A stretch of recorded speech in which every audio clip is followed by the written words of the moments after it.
ए point लिख लिया सबने? अच्छा, लिखने में बड़ी ना ढीलापन दिखाते हैं आप, थोड़ा जल्दी जल्दी लिखना है।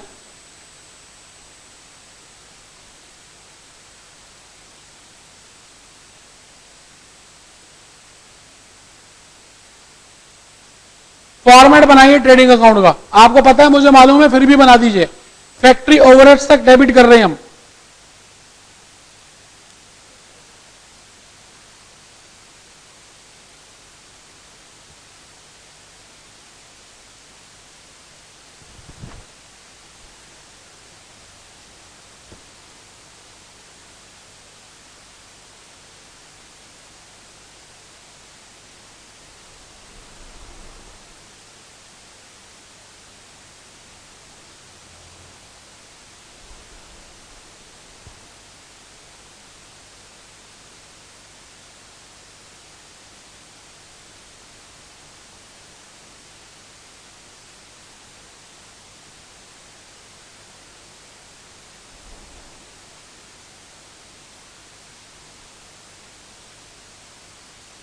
ट्रेडिंग अकाउंट का फॉर्मेट इस समय बना रहे हैं आप सभी, 11वीं क्लास से आप बनाते आ रहे हैं। जब भी ग्रॉस प्रॉफिट रेशियो दिया होगा तो हम ट्रेडिंग अकाउंट बनाएंगे, और ट्रेडिंग अकाउंट बनता ही फाइनेंशियल अकाउंट्स में है। इसलिए मैं चाहता हूं कि आप एक बात का ध्यान रखेंगे कि ग्रॉस प्रॉफिट रेशियो दी होगी तो हम फाइनेंशियल अकाउंटिंग अप्रोच लगाएंगे। तो देख लेते हैं क्या होती है।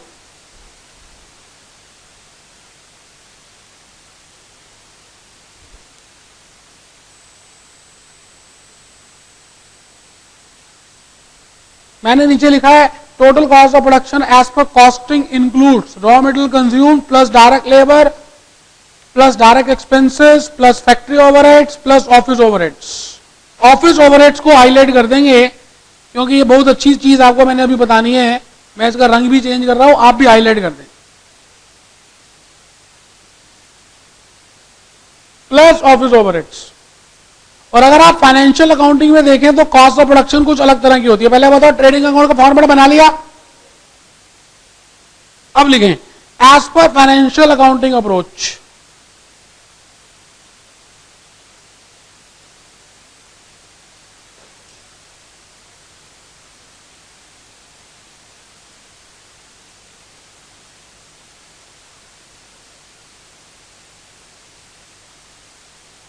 ध्यान से देखिए, आराम से मैंने कुछ चीजों को हाईलाइट कर दिया है। As per financial accounting approach, total cost of production is equal to raw material consumed, वहां पे भी था यहां पे भी है, डायरेक्ट लेबर वहां भी था यहां भी है, डायरेक्ट एक्सपेंसेस वहां भी है यहां भी है, फैक्ट्री ओवरहेड्स वहां भी था यहां भी है, लेकिन वहां पर एक चीज और थी, यहां पे वो चीज नहीं है। बताइए क्या? Office overheads. बहुत बढ़िया, ऑफिस ओवरहेड्स।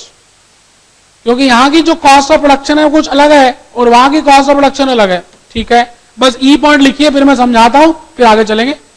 पॉइंट नंबर ई भी लिख लीजिए।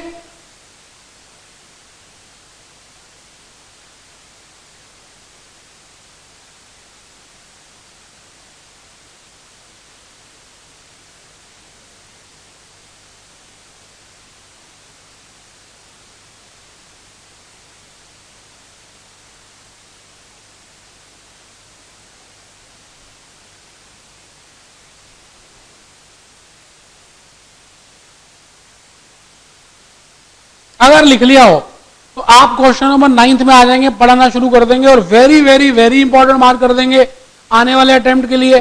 जून दिसंबर की दुनिया चलती रहेगी, आपको इस दुनिया से बाहर आ जाना बस। क्वेश्चन 9 इंपॉर्टेंट है आने वाले अटेम्प्ट के लिए। तो आइए हम जल्दी से क्वेश्चन नंबर 9 को पढ़ लें। और आपकी जानकारी के लिए देखिए, अगले पेज में मैंने क्या लिखा है, अगले पेज में देख लीजिए कितनी बार आ चुका है। देख लीजिए अगले पेज में लिखा मैंने कुछ, सीएस के जून 2012 में आ चुका है, सीएस सीएमए में आ चुका है, सीएमए की स्टडी में है, 50 बार आ चुका है। देख लो लिखा हुआ है, सीएस को मिलाएं, सीएस और सीएमए को, तो 50 बार आ चुका है। सीए को मिलाएं तो कितनी बार आ चुका है? 30 बार, 80 बार तो क्वेश्चन आ गया। फिर मैंने लिखा एक द था टाइगर टाइप क्वेश्चन, ये क्वेश्चन बहुत इंपॉर्टेंट है, तो ये करके जाना चाहिए। मैंने इतनी सारी बातें लिखी हैं इसके ऊपर। चलिए शुरू करते हैं। आइए, मैं चाहता हूं कि आप क्वेश्चन नंबर 9 को एक बार दोबारा से पढ़ लें, बड़ी प्रीशियस बातें करनी है।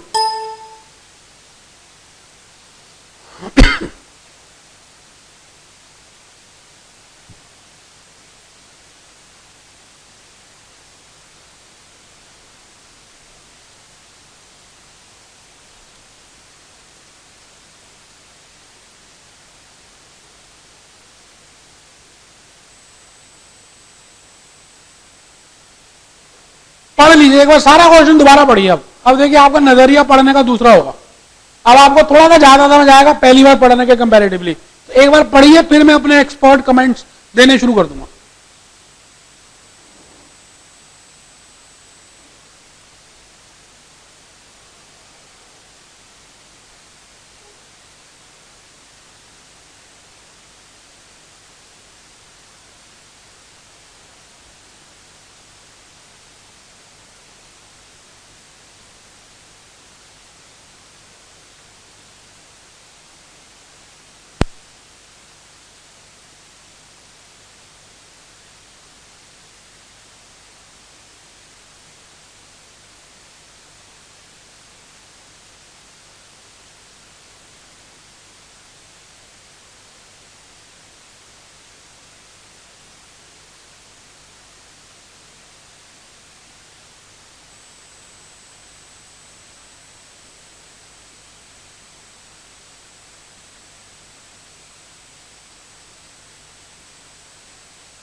हाँ जी, मैं आपसे कह रहा हूं कि आप ध्यान से पढ़िए। आपने ध्यान से पढ़ा ही नहीं, बस मैं बात कर रहा हूं, आपने मेरे को देखना शुरू कर दिया। क्या बोल रहा है मास्टर? मैं कह रहा हूं नीचे मैंने लिखा है, एक वहां पे लिखा है सेल्स लिखा हुआ है। चलिए पहली चीज लिखिए सेल्स 24 लाख रुपए। मुझे बताइए ये सेल्स 1 महीने की है या 12 महीने की है? अच्छा कुछ भी नहीं दिया हो तो हम 12 महीने की मानते हैं, क्योंकि बनता ही अकाउंट 12 महीने का है। ठीक है। मटेरियल कंज्यूम्ड 6 लाख रुपए, ये भी पूरे 12 महीने का है। ठीक है। वेजेस पेड, अब देखिए मैं आपके सामने पहले एक चीज कर रहा हूं, आप ध्यान से देखिए, बोलना मत। वेजेस पेड और मैंने लिखा है wages outstanding at the end of year. Wages paid 4,80,000 और यहां लिखा है wages paid at the end of year 4,80,000 और ब्रैकेट में लिख दिया है दोनों में मंथली इन एरियर, और यहां पर भी ब्रैकेट में लिख दिया है मंथली इन एरियर। दोनों में लिखा हुआ है monthly in arrear, monthly in arrear. लेकिन मैंने हल्का सा चेंज कर दिया है। एक जो आइटम है, एक जो स्टेटमेंट है वो 12 महीने की है एक्चुअली में, और एक वेजेस जो है महीने की है। अब आपको पता लगाना है कि कौन सी वेजेस 12 महीने की है और कौन सी वेजेस 1 महीने की है। कि ये कैसे पता चला 1 महीने की है? क्योंकि यहां लिखा हुआ मंथली इन एरियर, 1 महीने के बाद देते हैं। मेरी बात आप समझ रहे? अब आपने बताना है कि वेजेस पेड और नीचे लिखा हुआ है wages outstanding at the end of the year, इसमें से 12 महीने की कौन सी है और 1 महीने की कौन सी? सोच के बताएंगे। आंसर आज आना चाहिए था। आप तो ऐसे कर रहे 11वीं का बच्चे से पूछो तो वो बता देगा। Wages paid, wages outstanding at the end of year. Wages paid, wages outstanding at the end of the year. जान के मैंने अमाउंट भी 4,80,000 रुपए रखा हुआ है। ठीक है जी। फिर नीचे लिखा हुआ है इसमें भी लिखा हुआ है क्या लिखा हुआ है? मंथली इन एरियर, और यहां भी लिखा हुआ है मंथली इन एरियर। चलिए अब मुझे बता दीजिए कि इसमें कौन सी वेजेस 12 महीने की है और कौन सी वेजेस 1 महीने की है, या दोनों 12 की है, दोनों 1 महीने की? इतना तो बता दो। हाँ दोनों 12 ही है। सोचिए सोचिए,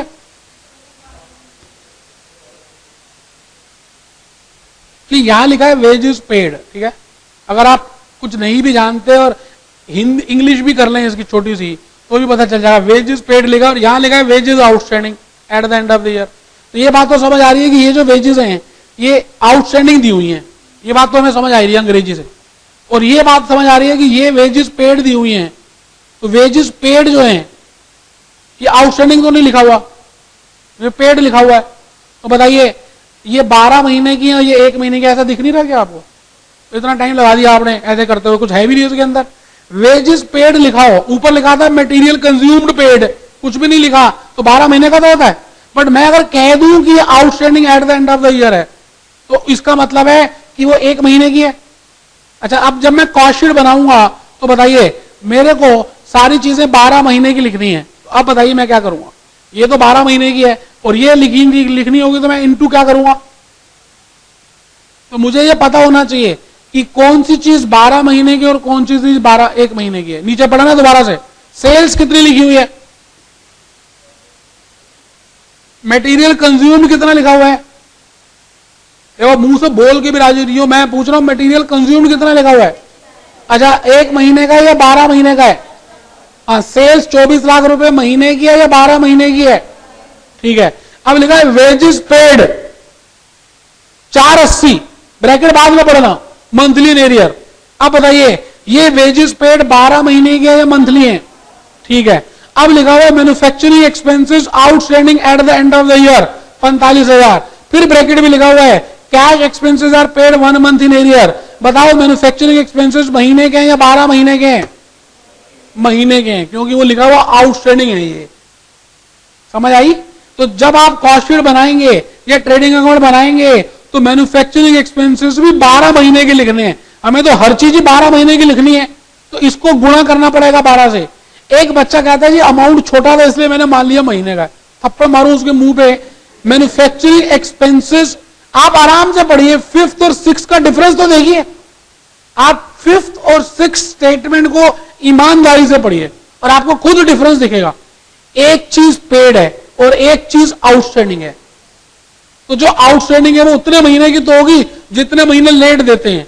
वो तो चांस की बात है, उसने लगा 1 महीना लेट देते हैं, तो मैं कह रहा हूं भाई 1 महीने की होगी। अगर वो कहता 2 महीने लेट देते हैं तो ये 2 महीने की आउटस्टैंडिंग होती, तो 2 महीने लेट होती। अच्छा, एडमिनिस्ट्रेटिव एक्सपेंसेस पेड, बताइए जी एज अबव को आप क्या करें, ब्रैकेट में डाल लें, गलती से ब्रैकेट नहीं लगाओ। As above administrative expenses paid, as above को ब्रैकेट में लिख लें 1,60,000। बताइए जी एडमिनिस्ट्रेटिव एक्सपेंसेस पेड साल के हैं या महीने के हैं? बहुत बढ़िया। सेल्स प्रमोशन एक्सपेंसेस पेड, फिर ब्रैकेट बाद में पढ़ना होता है 80,000 क्वार्टरली इन एडवांस। बताइए sales promotion expenses paid quarter के हैं या ईयरली हैं? ध्यान से पढ़ लीजिए, 1 सेकंड में देखो आप अपना चेंज कर देते हिसाब किताब। यहां लिखा हो सेल्स प्रमोशन एक्सपेंसेस पेड, एक तो ये लिखा हुआ है, दूसरा लिखा हुआ है sales promotion expenses prepaid at the end of year, ऐसे लिखा हो। ठीक है जी, 80,000 यहां पे भी, 80,000 यहां पे भी। अब बताइए दोनों स्टेटमेंट में डिफरेंस है या नहीं? यहां पे भी मैं लिख दूं, अगर लिख दूं यहां पे भी लिख दूं क्वार्टरली इन एडवांस, और यहां भी लिख दूं क्वार्टरली इन एडवांस, यहां भी लिख दिया वहां भी लिख दिया, उसकी कोई टेंशन नहीं है। आप बताइए ये चीज तो 12 महीने की है और ये क्वार्टर की है, ये तो आंखों से दिख रहा है, इतनी मोटी मोटी दी है भगवान ने। नेक्स्ट पेज में आइए, द कंपनी कीप्स, अंडरलाइन करिए, 1 month stock of raw material, 1 month stock of raw material, underline करिए 1 month and finished goods. It keeps cash ₹1,50,000, debtors and suppliers, underline कर दीजिए, debtors and suppliers are allowed 2 month and and company assumes 18% safety margin, वो बताना है मैंने point, ठीक है। Debtors भी और क्रेडिटर्स का भी पीरियड 2 महीने है, ठीक है जी। Company keeps 1 month stock of raw material and finished goods. एक बच्चा खुश हो रहा है, वो कह रहा है WIP आई नहीं, अच्छा हुआ, देखो, क्योंकि WIP में फिर डिग्री का चक्कर पड़ता, कहता अच्छा हुआ नहीं है, एग्जामिनर को धन्यवाद कर रहा है, अच्छा किया तूने दिया ही नहीं WIP, ठीक है, इसमें है ही नहीं, ठीक है। एक बच्चा सोच रहा है नहीं है तो मैं अपने आप अज्यूम कर लूंगा, कुछ अज्यूम नहीं करना है आप, ये कर लूंगा वो कर लूंगा, फिर नंबर तभी नहीं आते आपके, ठीक है। आप अब एक बात सुन लीजिएगा सभी बच्चे, नोट नंबर 1 पढ़िएगा इस क्वेश्चन का जो मैंने प्रिंट कराया हुआ है, नोट नंबर 1 पढ़िएगा, ईमानदारी से पढ़ना है। पहली बात मैंने लिखी है कि इस क्वेश्चन में कैश कॉस्ट बेसिस की एस्टिमेशन लिखी हुई है, इसलिए मैं कैश कॉस्ट बेसिस पे करूंगा। नोट नंबर 1 के बाद नोट नंबर 2 पढ़ना है, बड़ी मेहनत से नोट्स बनाए हैं।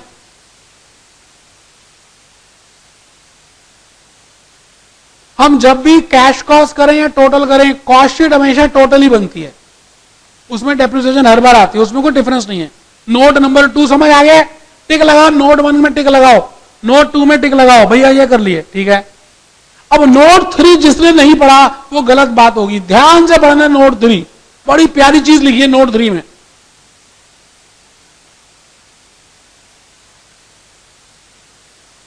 बड़ी इंपॉर्टेंट चीज लिखी है नोट 3 में।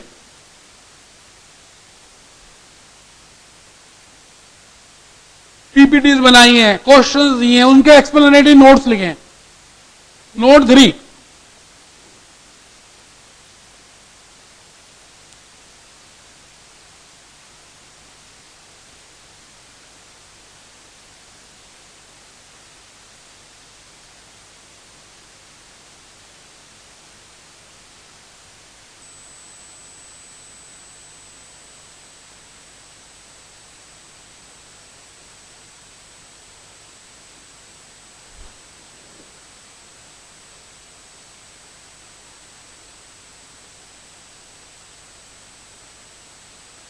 नोट 3 पढ़ लिया क्या सभी ने?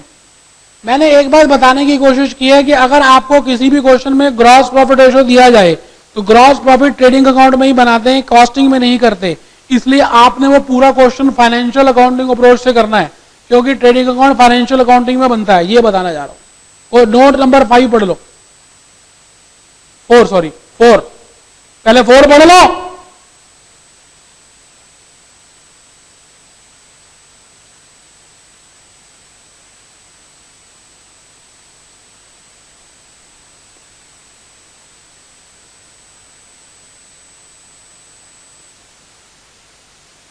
अब आप पढ़ के ना रुक जाते हो, नोट नंबर 4 तक पढ़ लिया, कुछ हाईलाइट करा है फाइनेंशियल अकाउंटिंग का, कुछ किया, बस खाली पढ़ते जा रहे हो, कुछ ना कुछ अंडरलाइन करो।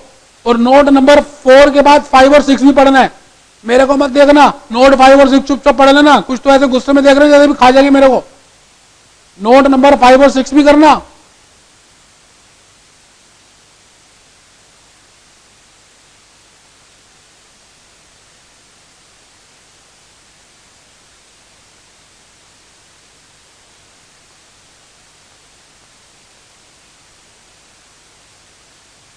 मैंने कहा जी ये पूरी किताब पूरी लाइफ तक आपकी साथी बनी रहेगी अगर आपने इसको संभाल के रखा तो। नोट नंबर 5 और 6 क्या आप सबने पढ़ लिया?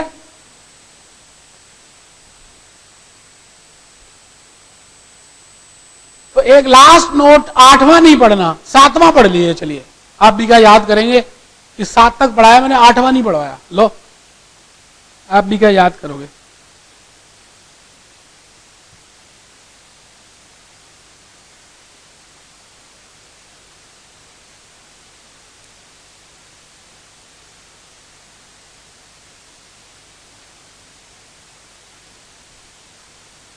पहले बताइए इस क्वेश्चन की बात आपको सबको समझ आ गई है?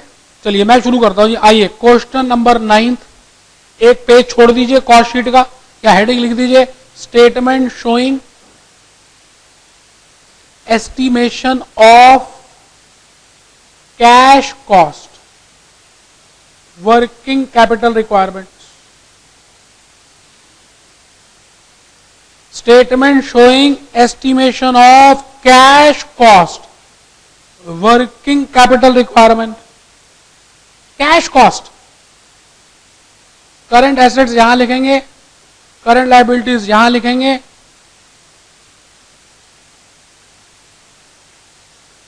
यहां पर टोटल ऑफ करंट एसेट्स आएगा, यहां पर टोटल ऑफ करंट लायबिलिटीज आएगा।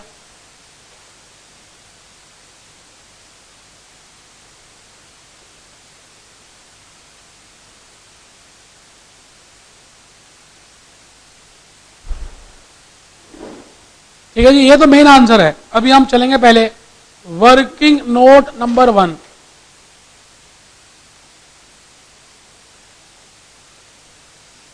Cost sheet of Juhi Chawla, Juhi Chawla, ये कॉस्ट शीट बनाने जा रहे हैं। अच्छा, कॉस्ट शीट हमेशा एनुअल बनती है और 1 साल के लिए बनती है। ठीक है, अब मैं यहां पर एक हल्का सा मेथड ये बताऊंगा आपको। चलिए कोई बात नहीं, आप ये बता दीजिए, मैं अगर आपसे एक बात पूछूं, मैं एक वर्किंग नोट के थ्रू ये बात समझाना चाह रहा हूं। आपको सेल्स पता है 24 लाख रुपए की है, ठीक है जी। आपको ग्रॉस प्रॉफिट रेशियो भी पता है कितनी है, जरा बताइएगा कितनी है।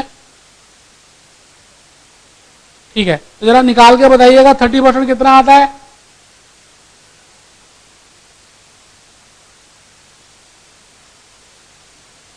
$7,20,000 माइनस करके बताइएगा कितना आता है। वो कितने महीने लगा रहे हो? 16,80,000। ये चीज क्या आ रही है? ये आ रहा है जी total cost of production as per trading account. पहले बताओ, मैं ट्रेडिंग अकाउंट लिख सकता हूं या नहीं? देखिए, हाँ या ना तो पता होना चाहिए। अगर आप ऐसे साइलेंट बैठेंगे तो मैं सच में आपको बता रहा हूं, मैं सीधा आगे चलता जाऊंगा। आप ना हाँ बोलते हैं ना बोलते हैं, आप यहां कॉपी पेस्ट करने आएंगे मेरे सामने। तो फिर आप बताइए सेल्स कितनी लिखी हुई है? बोलो, मुंह से बोलो। मैं डंडा यहीं से ऐसे मारूंगा जिसको जो बीच में मारने की जरूरत नहीं। हाँ, सेल्स कितनी लिखी है? अच्छा, ग्रॉस प्रॉफिट कैसे निकाला मैंने? ग्रॉस प्रॉफिट, ठीक है, इसमें से ये लेस कर दिया तो बैलेंस क्या बच गया? अच्छा, मैंने लिखा है टोटल कॉस्ट ऑफ प्रोडक्शन बच गई। ये क्या लिख सकता हूं? एज पर ट्रेडिंग अकाउंट, या आप लिख दीजिए एज पर फाइनेंशियल अकाउंट्स भी लिख सकते हैं, क्योंकि फाइनेंशियल अकाउंट्स भी बनता है ट्रेडिंग अकाउंट। कुछ भी लिख दीजिए, मर्जी आपकी है। ट्रेडिंग अकाउंट लिखना ट्रेडिंग अकाउंट लिखिए, और फाइनेंशियल अकाउंट लिखना फाइनेंशियल अकाउंट लिखिए, आपकी मर्जी है, जैसे मर्जी लिखिए। पहले बताइए क्या 1680 तक समझ आ रहा है? अच्छा, आपको समझ कम आया है। मैं कहता हूं कोई बच्चा है जो मुझे बता सकता है कि ये जो 16,80,000 है, इसमें कौन कौन सी चीजें जमा की गई होंगी? आप कहते हैं यहां ट्रेडिंग अकाउंट है, क्या क्या जमा किया होगा? रॉ मटेरियल कंज्यूम्ड जमा किया गया होगा, ठीक है, और डायरेक्ट लेबर जमा की गई होगी, डायरेक्ट एक्सपेंसेस जमा किए होंगे, मतलब फैक्ट्री ओवरहेड तक जमा किया होगा, है ना, ऑफिस तो नहीं होगा। ठीक है, यहां तक बात समझ आ गई? जरा देखना नीचे क्वेश्चन में मटेरियल कंज्यूम्ड कितनी है? 6 लाख है, ठीक है। वेजेस पेड कितनी है? ठीक है। मैन्युफैक्चरिंग एक्सपेंसेस कितने हैं? बोलो कितने हैं? 5,40,000। 45,000 को मैंने 12 से गुणा कर दिया, 45 को 12 से गुणा कर दिया, तो बताइए 5,40,000। समझ आ गया गुणा क्यों किया है? अच्छा, अब मुझे पता है ये टोटल इसका 16,80,000 होना चाहिए, और मुझे ये भी पता है कि इसमें फैक्ट्री ओवरहेड तक ही आता है। तो जरा बताइए डिफरेंस कितना है फैक्ट्री ओवरहेड का? बैलेंसिंग फिगर है, चेक कर लीजिए, 60,000 है, चेक करिए। आप कैलकुलेटर ज्यादा प्रयोग नहीं करते, इसलिए कैलकुलेटर आपका साथ नहीं दे रहा। हाँ, ज्यादा प्रयोग कर रहे हैं। 60,000 रुपए आ रहा है कि आप कैलकुलेटर? अच्छा, मैंने अब आपको साइंटिफिक कैलकुलेटर बताना कैसे यूज करते हैं, साइंटिफिक अलाउड होने वाला है। मैं आपको बताऊंगा उसमें 1 सेकंड में चीजें कैसे टक टक टक टक करके आएंगी। पहले बताओ 60,000 समझ आ गए? अच्छा, ये आइटम फैक्ट्री ओवरहेड है, ये समझ आ गए? अच्छा, फैक्ट्री ओवरहेड में क्या क्या होता होगा? फैक्ट्री रेंट होता होगा, फैक्ट्री इंश्योरेंस होती होगी, फैक्ट्री की डेप्रिसिएशन भी तो हो सकती होगी। देखिए यहाँ पे कुछ लिखा हुआ है, पढ़ो जरा, पढ़ो, कुछ लिखा हुआ है। सेकंड पॉइंट में देखो क्या लिखा है, सेकंड पॉइंट में, क्वेश्चन के सेकंड पॉइंट में। तो वो इनडायरेक्टली कह रहे हैं कि ये क्या है, डेप्रिसिएशन। सेकंड पॉइंट में वो इनडायरेक्टली बोल रहे हैं डेप्रिसिएशन। देखो लिखा हुआ, क्या वर्किंग नोट 2 समझ आ गया? हाँ जी, क्या वर्किंग नोट 2 समझ आ गया? बोलो जल्दी बोलो, मैं तालियां बजाता रहूं। 2 समझ आ गए? इसमें फैक्ट्री ओवरहेड 60,000 समझ आ गए? अच्छा, इसमें डेप्रिसिएशन समझ आ गए? चलिए आइए आइए मेहरबान कदरदान, आइए रॉ मटेरियल कंज्यूम्ड लिख दीजिए, हिम्मत कीजिए। क्यों ढीले ढीले बैठे हैं? जैसे दुनिया लुट गई हो आपकी, ऐसे बैठे हो जैसे दुनिया लुटा के आ गए। अरे अभी तो दुनिया आने वाली है आपके हाथ में, आप दुनिया को मुट्ठी में करने वाले हैं। अभी कैसे ढीली ढीली बातें करते हैं। वेजेस 480, 480 दुनिया है अभी आपके हाथ, कर लो दुनिया मुट्ठी में। 480, 480, 480।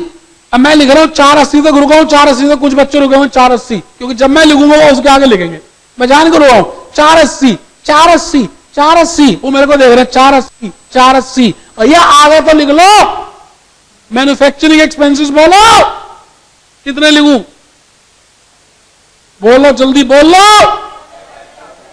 हाँ, 45,000 इंटू 12, 540, 540, 540, 540 1, 540 2, 540 2.5 बोली लग रही है। 3.5, 3.5, 3.5। प्राइम कॉस्ट निकाल लो, प्राइम कॉस्ट निकाल लो, बोलो कितनी? 16,20,000 प्लस फैक्ट्री ओवरहेड्स। क्या मैं यहां पर डेप्रिसिएशन लिख सकता हूं साथ में? ठीक है, तो लिखिए 60,000 रुपए, और यहां लिखिए 16,80,000, यहां लिखिए 16,80,000, 16,80,000। यहां लिखेंगे इसको total cost of production as per trading account, as per trading account, total cost of production as per trading account. और कॉस्ट शीट होती तो चलिए पहले बताइए 1680 तक समझ आ गया? तो कुछ ने अभी भी नहीं बोला, समझ आ गया? कोई नहीं, अभी भी कुछ नहीं, अभी देख रहा हूं मैं चेबू। प्लस ऑफिस ओवरहेड्स, बोलो जी, office overheads, office overheads, office overheads 1,60,000 लिख दूं, plus selling overheads, selling overheads कितने लिखूं? 80,000 लिख दूं।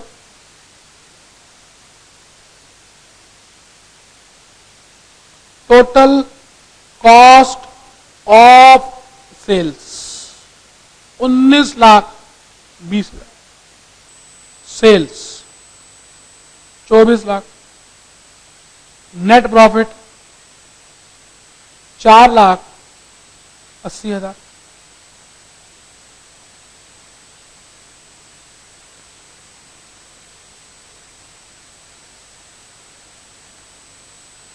₹4,80,000 रुपए का नेट प्रॉफिट है।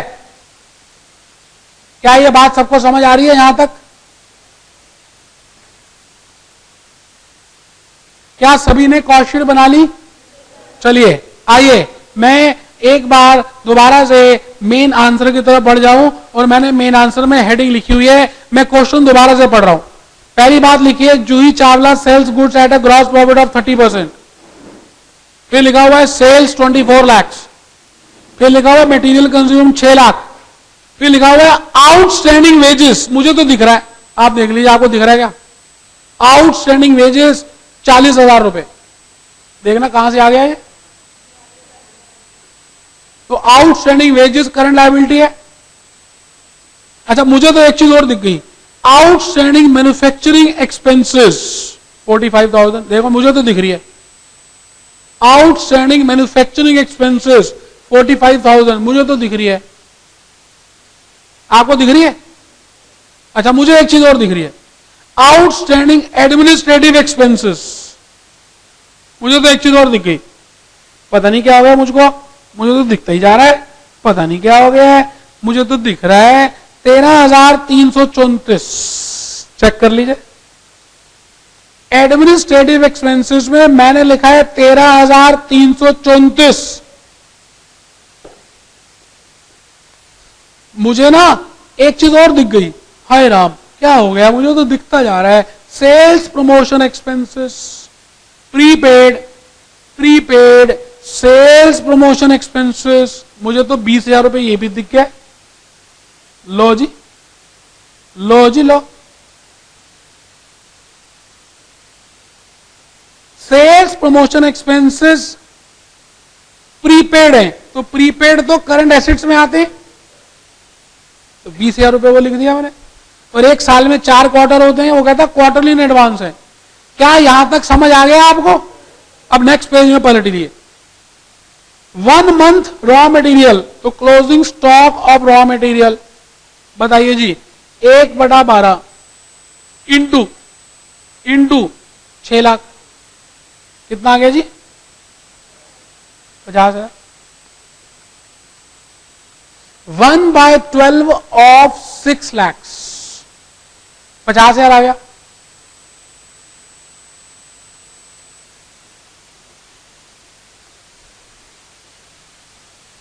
नेक्स्ट है closing stock of finish goods, तो मैं लिख रहा हूं closing stock of finish goods, closing stock of finish goods बताइए कितना है जी? 1/12 into total cost of production, बता सकता कोई बच्चा टोटल कॉस्ट ऑफ प्रोडक्शन कितनी है? कितनी?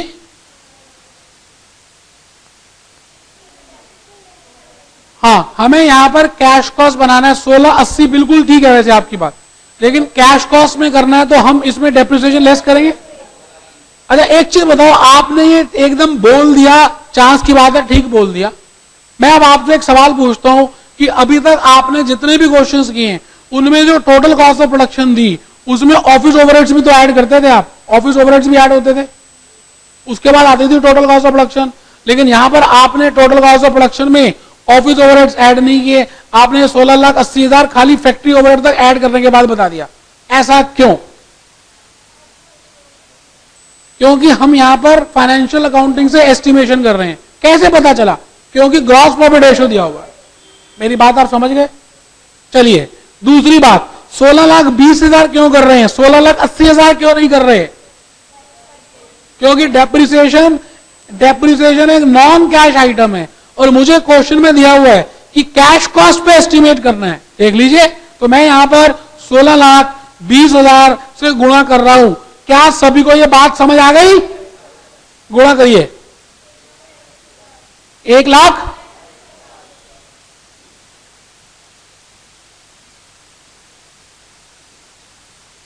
$1,35,000,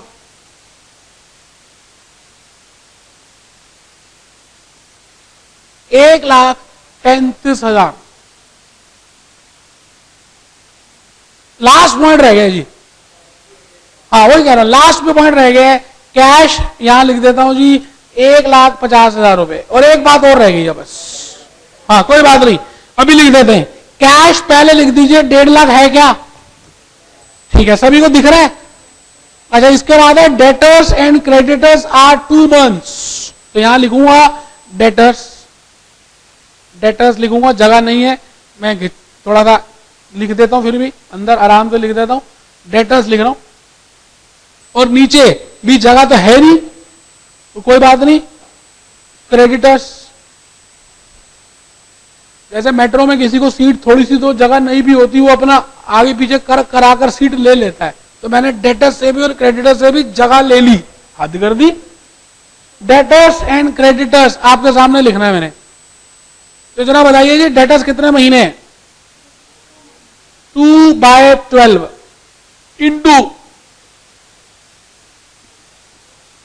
वैसे जो डेटर्स होते हैं वो टोटल सेल्स पे होते हैं, अच्छा क्रेडिट सेल्स पे होने चाहिए वैसे। अच्छा यहां पर आप बताइए जी सेल्स कितनी है, मुझे तो दिख भी नहीं रही, सेल्स कितनी है?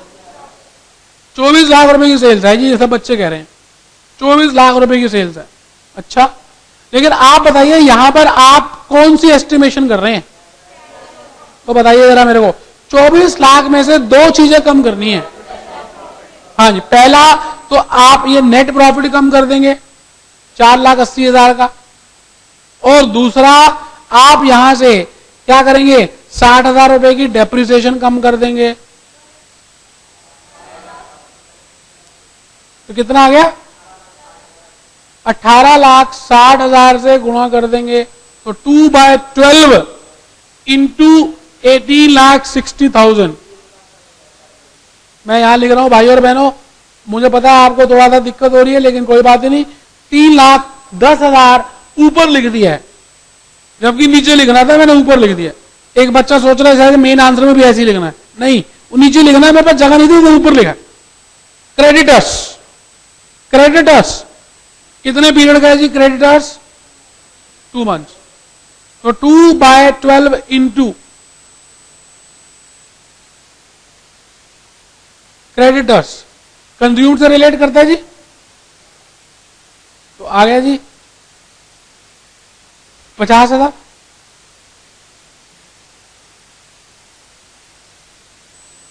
50,000 है 1 लाख?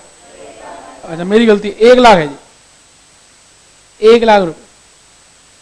ये लो जी, 2/12 into 6 lakh is equal to 1 lakh. सबको ठीक है? ठीक लग रहा है? अच्छा अभी आंसर अभी भी नहीं आएगा, पहले टोटल कर दो करंट एसेट्स का और करंट लायबिलिटीज का। मैं एक साफ सुथरे पेज में लिख दूंगा।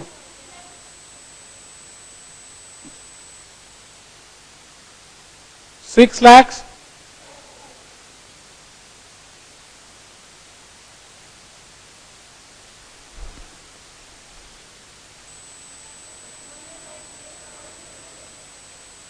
98,000। बिल्कुल आराम से, कोई जल्दी नहीं है जी। नेट वर्किंग कैपिटल आराम से निकालिए और बताइए।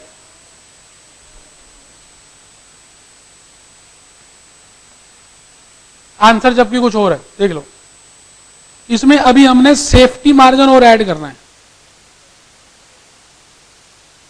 वो मैं बताऊंगा क्या है। पहले आप यहां तक पहुंच जाइए। 4,66,666 तक पहुंच जाइए, वो मैं आगे बताऊंगा कि क्या है वो। 4,66,666 तक पहुंच जाइए। आप मुझे बताइए कि अगर आपको ट्रेन पकड़नी हो और ट्रेन 4 बजे चलती हो और आपके घर से इसका डिस्टेंस 30 मिनट का है और आप 30:30 पे चलें 3:30 पे, तो आप ट्रेन पकड़ सकते हैं, कोई टेंशन की बात नहीं है। लेकिन मान के चलें कि अगर आप 3:30 पे ही चलें, है ना, तो रास्ते में ट्रैफिक हो, तो फिर क्या होगा? ये ट्रेन आपकी छूट भी सकती है।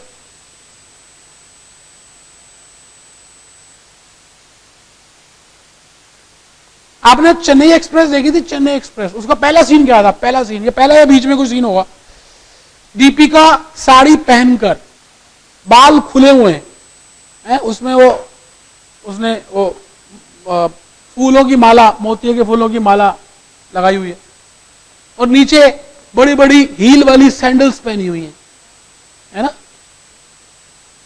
और भागती जा रही है प्लेटफॉर्म की तरफ, प्लेटफॉर्म से भाग रही है, और क्योंकि ट्रेन चल पड़ी है और वो भी भाग रही है। वैसे साड़ी पहनकर, हील पहनकर तो भागा जा ही नहीं सकता, लेकिन शाहरुख खान खड़ा था वहां ट्रेन में अंदर। उसने हाथ निकाला, आ जाओ दीपिका, अंदर आ गई। अच्छा एक मूवी और आई थी, दिल वाले दुल्हनिया ले जाएंगे, उसमें काजोल भाग रही होती है लंदन में, वहां भी शाहरुख खान अंदर होता है। चांस की बात है दोनों बार शाहरुख खान ही था।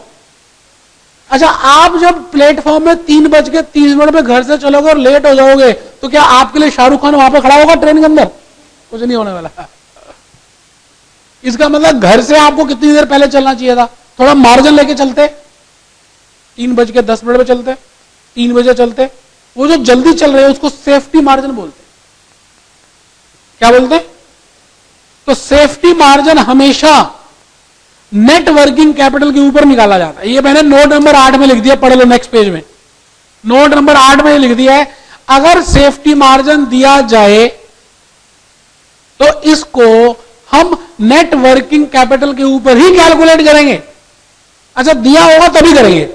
मैंने आज तक 8 क्वेश्चंस की उसमें तो नहीं किया, ठीक है, आप बताइए जी 18% निकालना हो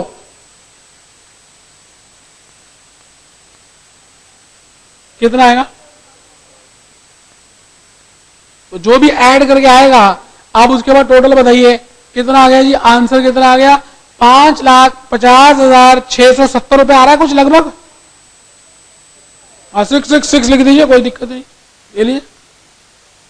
लेकिन ना हम एक कन्वेंशन फॉलो करते हैं हमेशा कि गाड़ी चलानी हो तो लेफ्ट साइड से चलाओ। आप एक्चुअली में चलाओ ना चलाओ, दिल्ली में तो कोई चलाता नहीं है, कन्वेंशन तो है ना कि लेफ्ट साइड से चलानी चाहिए। बोलो हाँ या ना तो बोलो।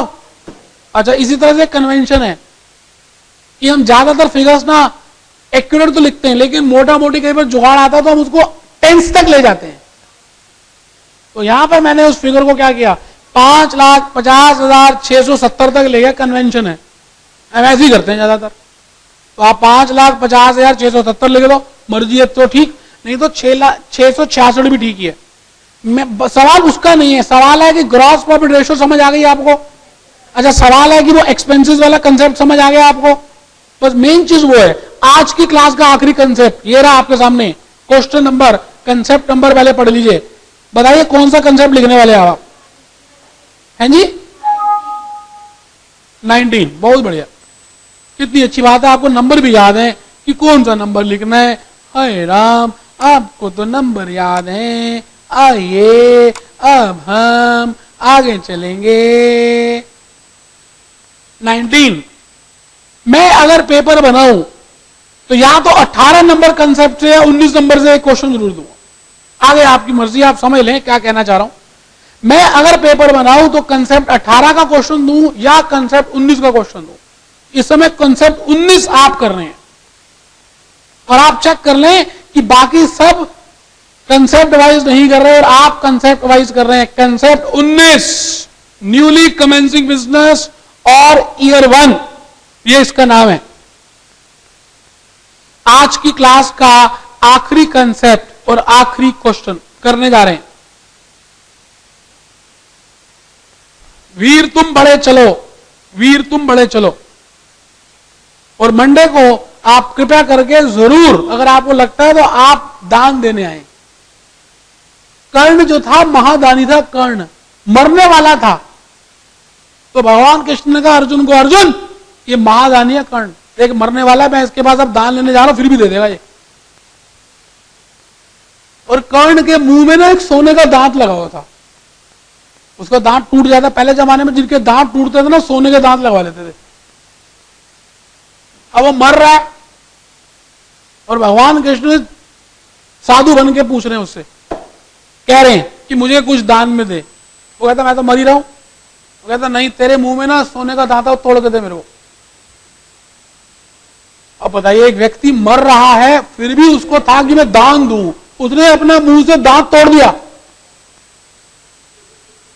और वो दांत क्योंकि उसने मुंह से दिया था तो झूठा था, तो उसने कहा धोखे दे। फिर उसने बांट डाला और धरती से पानी आया बाहर, उसने धोया और वो दिया दान में। और आप तो खून दान में दे रहे हैं जो वापिस भी आ जाएगा। और ऐसे व्यक्ति के पास जाएगा जिसको बहुत जरूरत है। आप देख रहे हैं माता पिता कई ने सुसाइड कर ली क्योंकि उनके बच्चों की डेथ हो गई, ये बात है ना। तो बताइए, इस आपातकाल में अगर आप मदद नहीं करेंगे तो कब करेंगे? मुझे इतना बता दीजिए। आप अपने लिए जीने आए हैं, दुनिया को संवारने के लिए जीने आए हैं, तो आपको दुनिया को संवारना है साथ साथ। तो दान दें, रक्तदान महादान। और आपको तो यंग है, ब्लड है आपके अंदर, और आ जाएगा, नया ब्लड आएगा, नई उमंग लेके आएगा। इसलिए जरूर आप उस दिन खून दान में दें। ब्रेकफास्ट के लिए वो तो मिलेगा ही, ब्रेकफास्ट के लिए थोड़ी आना है वो तो कॉम्प्लीमेंट्री चीजें मिलेंगी, उसको छोड़ दीजिए। वो फिर आपने दान भी दिया ना तो उसका क्रेडिट नहीं मिलने वाला। भगवान ये देखता है कि जब आप कुछ काम कर रहे हैं तो उसके पीछे आपकी इंटेंशन क्या थी। जब इंटेंशन अच्छी होती है ना, पाक, तो भगवान भी क्रेडिट ज्यादा देता है। इसलिए आप आइए, मंडे को आइए और दान दीजिए। मैं भी दान दूंगा, आप भी दीजिए, शायद कुछ फैमिलीज को हम बचा पाए। चलिए, क्या सबने कंसेप्ट 19 लिख लिया? तो इसमें न्यूली कमेंसिंग बिजनेस की बात हो रही है। मैं अभी क्वेश्चन नंबर 10th कराने जा रहा हूं इसके बाद 10th, उसमें 19 लिखा हुआ मैंने, देखो कितनी मेहनत की हो, उसमें भी कंसेप्ट 19 है, यहां भी 19 है और बाहर भी 19 है, तो आप थ्रेडिंग कर सकते हैं। मैंने कहा 18 और 19 आएगा, में से एक क्वेश्चन आएगा। चलो कोई नहीं, डी पॉइंट लिख लो इसका पहले, खत्म है, ज्यादा बड़ा था ही नहीं है, डी पॉइंट लिख लो। वीर तुम बड़े चलो, वीर तुम बड़े चलो, वीरांगना तुम भी बड़ी चलो। एक्शन करो, सोचने से कुछ नहीं होता, एक्शन करने से होता है। हम सोचते बहुत कुछ है कि हमें ये मिल जाए, वो मिल जाए, ऐसे हो जाए, कुछ नहीं होता। एक्शन करना है, तब मिलेगा। Do actions.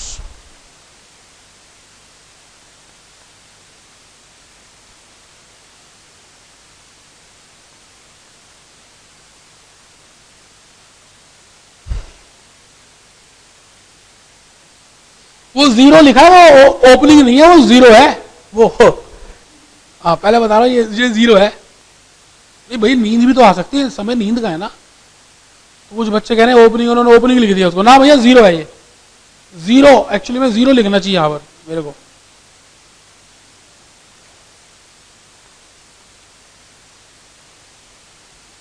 ये लो, अब नींद भी आएगी तो कोई दिक्कत नहीं है। Zero plus raw material purchases minus closing stock raw material is equal to raw material consumed, और purchases is equal to consumed for closing. अभी देख लेते हैं क्या बोल रहा हूं, अभी देखते हैं। ई पॉइंट लिखिए,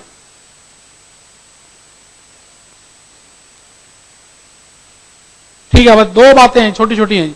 ई पॉइंट करिए, इसका नंबरिंग गलत हो गई है ये। ई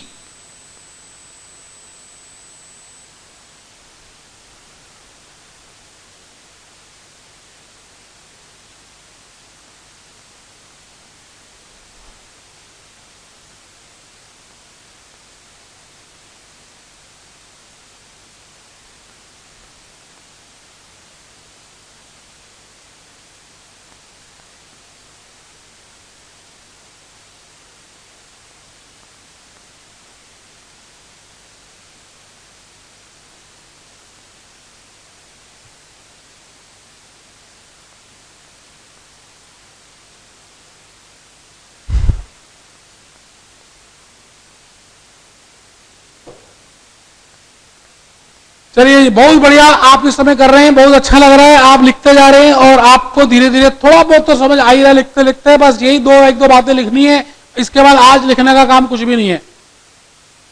मैंने लिखा है कॉस्ट को दो हिस्सों में डिवाइड कर सकते हैं, variable cost and fix cost. Variable cost and fix cost.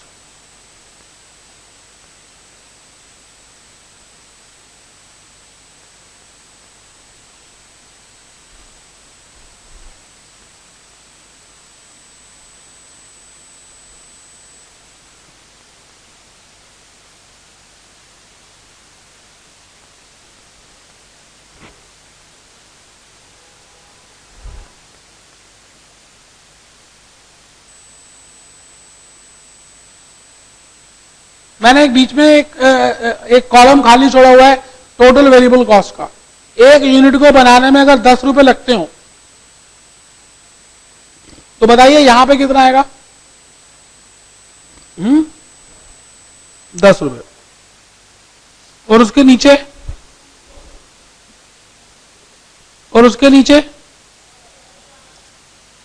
मतलब यहां पर 10 रुपए आएगा, यहां 100 रुपए, यहां 1000 और यहां 10,000। चलिए लिखते चल, लिखो अपने हाथ से लिखो। इधर 10, इधर 100, इधर 1000, इधर 10,000, ठीक है। चलिए ग्राफ बनाइए इसका वेरिएबल कॉस्ट का। फाइनेंशियल मैनेजमेंट एक्चुअली में फाइनेंशियल अकाउंट्स का, कॉस्ट अकाउंट्स का, टैक्स का, सबका मिक्सचर है, इसलिए हर चीज पता होनी चाहिए एफएम करने के लिए। तो वेरिएबल कॉस्ट का एक चित्र बना दीजिए। ये पर यूनिट है, पीवी नहीं है, पर यूनिट है।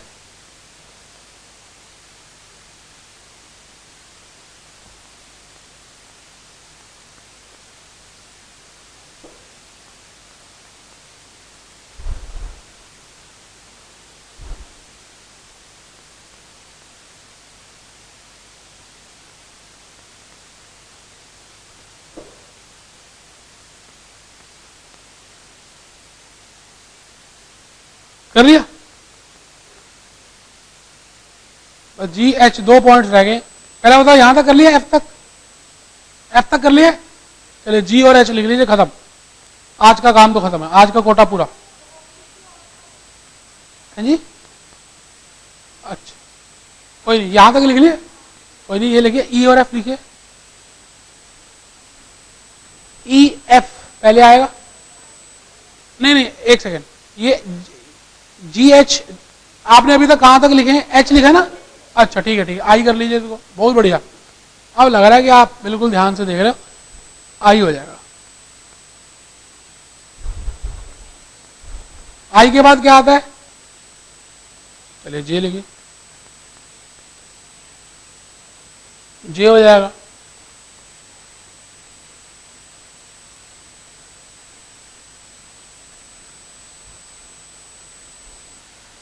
इसका फिक्स पर यूनिट खाली छोड़ दिए भी बताएंगे।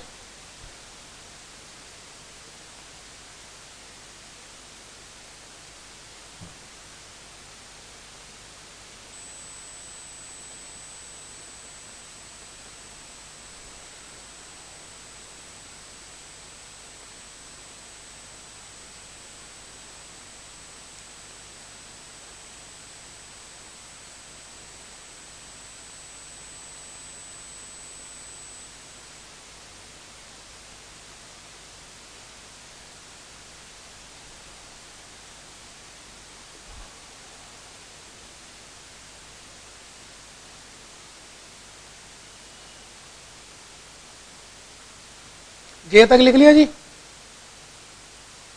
चलिए वो के लिखा,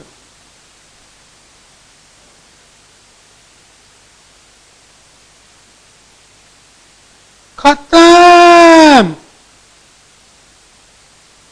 एल तक जी, एल तक लिखना है, खत्म।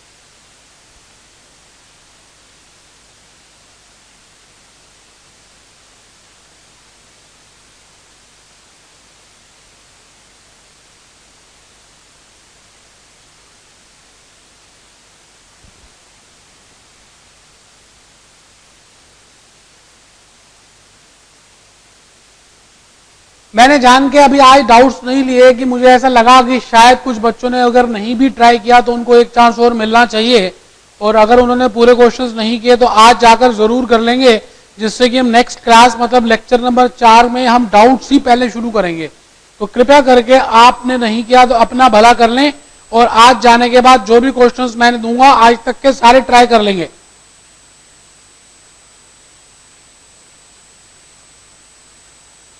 कितने बच्चे आप में से मुझे प्रॉमिस करते हैं कि हाँ आज जो भी कारण रहेगा, कोई भी रीजंस रहेंगी, हम फिर भी ट्राई तो जरूर ही कर लेंगे? हाथ ऊपर करेंगे जो बच्चे मुझे प्रॉमिस करना चाहते हैं।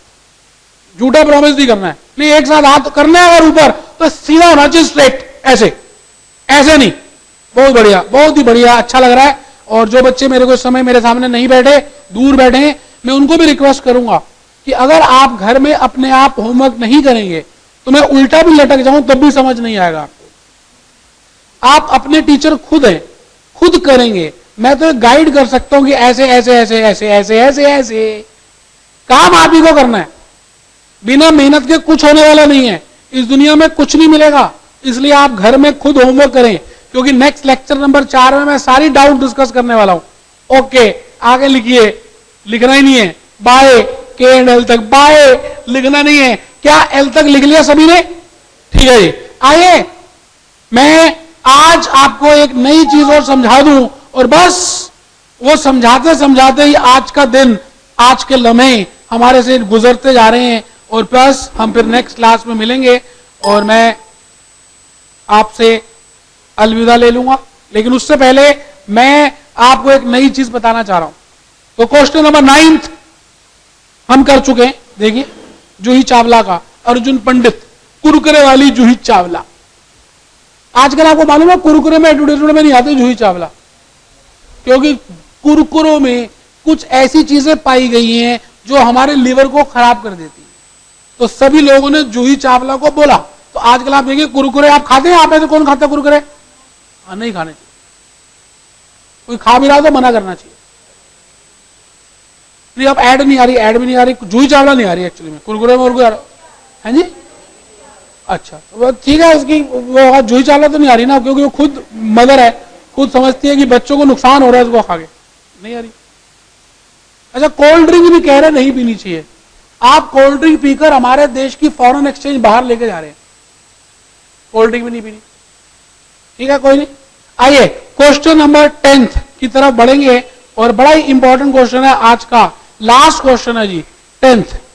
हेडिंग देखिए क्या लिखी है, newly commencing business slash increase in capacity. शायद मैं पूरा ना भी कर पाऊं, इसके 2 पार्ट्स हैं, शायद मैं एक ही पार्ट कर लूं, कोई बात ही नहीं। एक पार्ट भी ईमानदारी से समझेंगे, बस वो हो गया तो समझ ले दूसरा हो जाएगा। नीचे देखना जरा कहां पे आया हुआ है। सीए में आ चुका है, सीएस में, सीएमए में, जून में, दिसंबर में, सीए की स्टडी में, सीएमए की कंपेंडियम में। देखिए कहां से मैंने ढूंढा कि ये क्वेश्चन कहां दिया हुआ है। इतनी रिसर्च की है जी इसके ऊपर।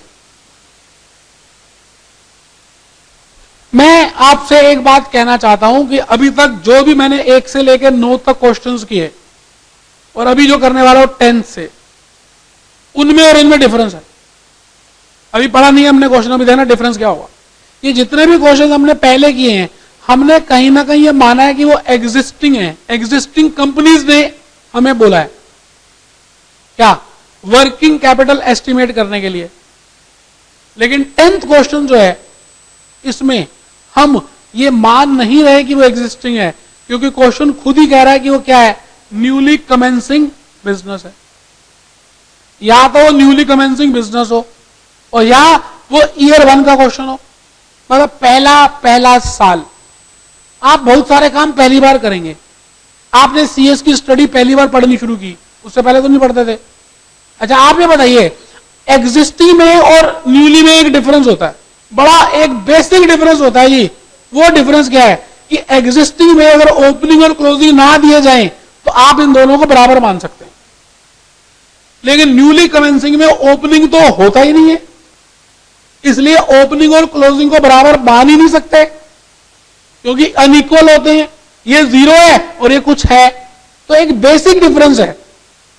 मैं कहता हूं मैंने आज ही छोले भटूरे की दुकान खोली है, तो बताइए पहली बार ही खोली है, तो पिछले बार का मैदा तो होगा नहीं ना। आज नया भटूरे बनाने शुरू किए हैं, आज नए छोले बनाने शुरू किए हैं, आज नया अचार खरीदा है, आज प्याज खरीदा है, आज ही चटनी बनाऊंगा, कोई पिछले दिन की थोड़ी है।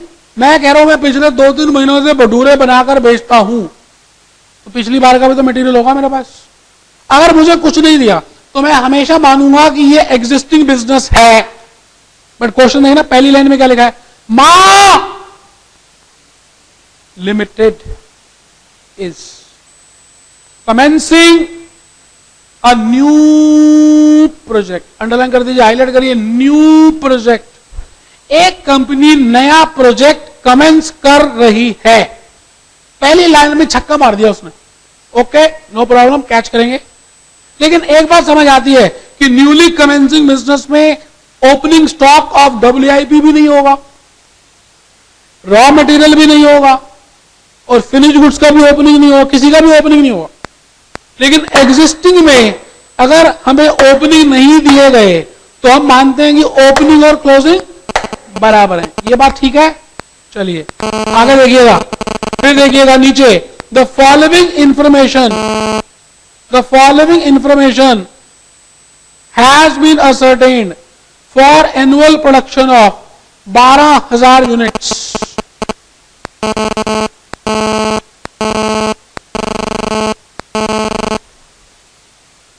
अंडरलाइन कर दीजिए, 12,000 units, which is full capacity. Material full capacity को हाईलाइट कर दीजिए। Material, direct labour, fixed manufacturing expenses, depreciation, fixed administrative expenses and fixed manufacturing expenses. ठीक है, कुछ खर्चे दिए हैं आपको, कुछ फिक्स दिए हैं, कुछ वेरिएबल दिए। Selling price is 96 and selling expenses are 5 rupees per unit, 80% of which is variable. In the first 2 years of operations, production and sales are expected to be as follows. पहले साल में देखिए production कितनी है, 6000, और पहले साल में सेल्स कितनी है, तो क्लोजिंग स्टॉक कितना हो गया पहले साल में? नहीं, आप देख रहे हैं या नहीं देख रहे? मैं आपसे पूछ रहा हूं, आपको यहां पर फर्स्ट ये न्यूली कमेंसिंग बिजनेस दिया हुआ, opening stock of finish goods लिखा हुआ है, लिखा नहीं है, मैंने लिख दिया, प्रोडक्शन, सेल्स, क्लोजिंग स्टॉक, ऐसा ही है ना? अच्छा, फर्स्ट ईयर में ओपनिंग तो नीली होता है। अच्छा, प्रोड्यूस कितने की है? अच्छा, बेचे कितने हैं? अच्छा, क्लोजिंग स्टॉक कितना है? अच्छा, ये बताओ इस ईयर का क्लोजिंग स्टॉक ईयर 2 को ओपनिंग बन जाएगा नहीं? अच्छा, बनाए कितने हैं? अच्छा, बेचे कितने हैं? अच्छा, क्लोजिंग स्टॉक कितना है? तो मैं आपसे ये कहना चाह रहा हूं कि आपके सामने ये ब्यौरा दिया हुआ है, ठीक है? आगे देखिए नीचे क्या लिखा है, to assess the working capital requirements, underline कर दीजिए, वर्किंग कैपिटल रिक्वायरमेंट को असेस करना है। Stock of material, work in progress, debtors, cash, creditors, expenses, वो तो ठीक है। Prepare for the 2 years, underline कर दीजिए, 2 years के लिए बनाना है a statement of profit and loss and value closing stock on the basis of, underline कीजिए, weighted average cost basis, weighted average cost basis, अभी बताऊंगा। फिर second, a projected statement of working capital requirements, कि कितनी working capital निकालनी है, बस ये पूछा है। मेरा मन है कि एक बार आप खुद पढ़ लो इसको दोबारा से, 1 मिनट लगाकर, फिर मैं शुरू करूंगा, मेरा ये मन है।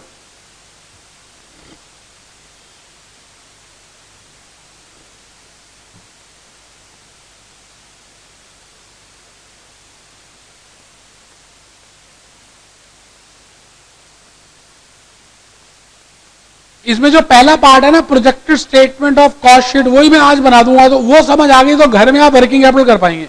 तो आप समझ लीजिए कि बिल्कुल ईमानदारी से आज हम क्वेश्चन नंबर 10th का पहला पार्ट कर रहे हैं, बिल्कुल ईमानदारी से। अच्छा, एक से ज्यादा ईयर्स दिए हो ना, तो आपने कॉलम वाइज प्रेजेंटेशन देनी है। नेक्स्ट पेज में आइए जरा एक बार देखिए, या इसी में नीचे देखिए, नोट 1 लिखा हुआ है, कुछ नोट 1 देखिए, कुछ लिखा हुआ है, इसी क्वेश्चन का नोट 1 पढ़िए।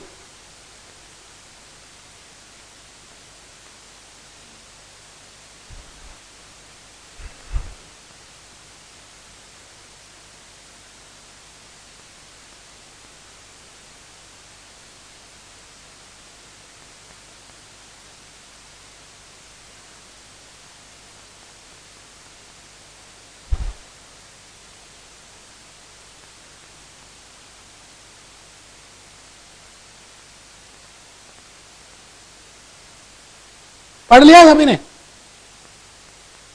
तो कितने भारी भारी मन से बोल रहे हो, कराऊं या नहीं कराऊं ये क्वेश्चन? आधा तो कह रहा हूं कराऊंगा, आधा आप घर में कर लेना, आधा तो कर लो। इतना का बाहर हो गया, आधा भी नहीं कर रहे आप, आधी कर दी। ये ऐसे कैसे नखरे हो, इतने नखरे कर रहे हो? पढ़ लिया क्या? करूं शुरू? अच्छा, मैं कह रहा हूं नोट 1 पढ़ लिया क्या? अच्छा, 1 सेकंड के लिए मेरा मन है, हाँ मेरा मन है कि आप सभी नोट नंबर 2, 3, 4 तक पढ़ लें, 5 नहीं पढ़ना, खाली 2, 3, 4 तक पढ़ लें, 5 नहीं पढ़ना।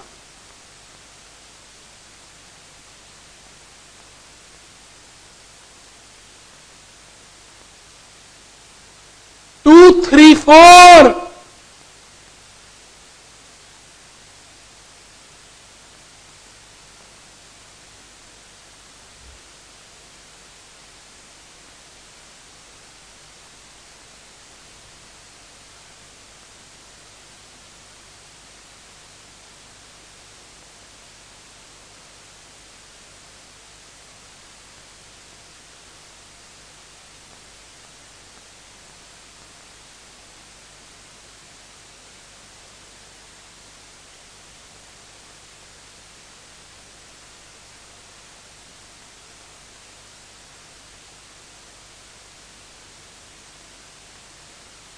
अच्छा, 2, 3, 4 के बाद नीचे देख रहा मैंने कोटेशन लिखी है। आपने देखा किताब में कई कई जगह कोटेशन बड़ी अच्छी अच्छी लिखी हुई है। पढ़ते हैं आप कभी कोटेशन को? देखिए कोटेशन क्या लिखी है, जीत और हार का मतलब लिखा मैंने यहां पर। आपकी सोच पर निर्भर करती है। मान लो तो हार होगी और ठान लो तो, और हम सब गिरते हैं, लेकिन हम में से कुछ मान लेते हैं कि हम गिरे ही रहेंगे, तो फिर तथास्तु, भगवान कहता है तथास्तु, गिरा ही रहेगा तू। तो ये हमारी सोच में डिपेंड करता है कि हम जीते हुए हैं या हारे हुए हैं। और आप इस नजरिए से देखिए कि एक बार हम गिरे हैं, दोबारा उठे हैं और दोबारा से हिम्मत करेंगे, पास होंगे तो आगे बढ़ेंगे। भगवान ने हमें दोबारा मौका दिया है। ये अब आपका पॉजिटिव थिंकिंग है। इसका एक नेगेटिव है, मेरे दोस्त पास हो गए, मैं फेल हो गया हूं, मैं फेल ही रहूंगा, मैं फेल ही हो रहा हूं, मेरे से होगा ही नहीं, एफएम बड़ा मुश्किल लगता है मुझको, या हर बार एफएम में कम नंबर आते हैं, पता नहीं मेरे साथ मेरी किस्मत खराब है। कोशिए, ये सब कुछ नेगेटिव थिंकिंग है, ये आपके विचार है। एक्चुअली में आप जो हैं वो आपके विचारों से ही हैं, तो आपके विचार पॉजिटिव होने चाहिए, तो फिर हर चीज की आपकी वाइब्रेशंस पॉजिटिव निकलेंगी बॉडी से। आपकी बॉडी से ना मैग्नेटिज्म, कुछ वाइब्रेशंस निकलती हैं, तो जैसा आप सोचते हैं वही वाइब्रेशंस आपकी बॉडी से निकल रही होती है। अच्छा, जैसी वाइब्रेशंस निकलती है ना इस यूनिवर्स में, वो बिल्कुल ना अपनी जैसी वाइब्रेशंस को कैच करती हैं जो यूनिवर्स में चीजें चल रही है। अब आपकी बॉडी से निकल ही नेगेटिव रहा है, क्योंकि आप नेगेटिव सोच रहे हो, और इस दुनिया में तो पॉजिटिव और नेगेटिव हर चीज है, तो आप किसको कैच करोगे? नेगेटिव को कैच करोगे, नेगेटिव लेना शुरू कर दोगे संसार से।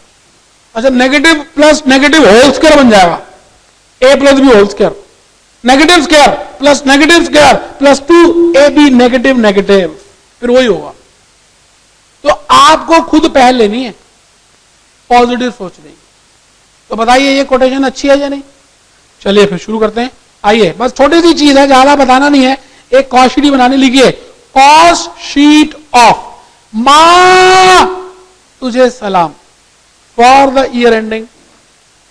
अब यहां पे मैं क्या कर रहा हूं, ईयर 1, ईयर 2।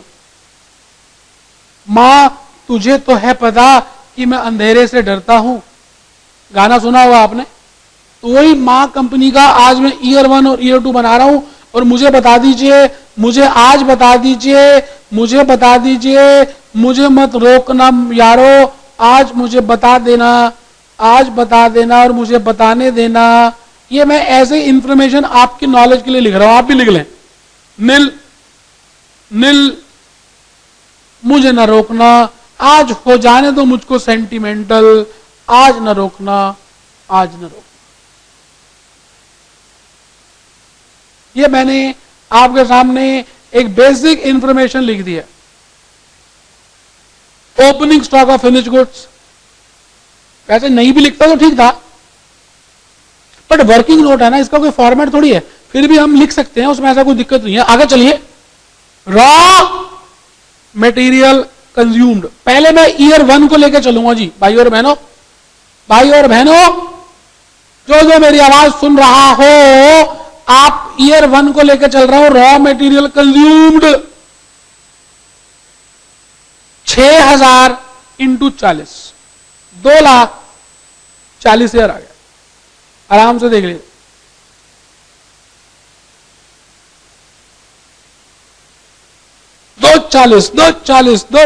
6,000 यूनिट बनाए। एक यूनिट को बनाने में 40 रुपए का रॉ मटेरियल लगता है, 240, 240, 240, 240।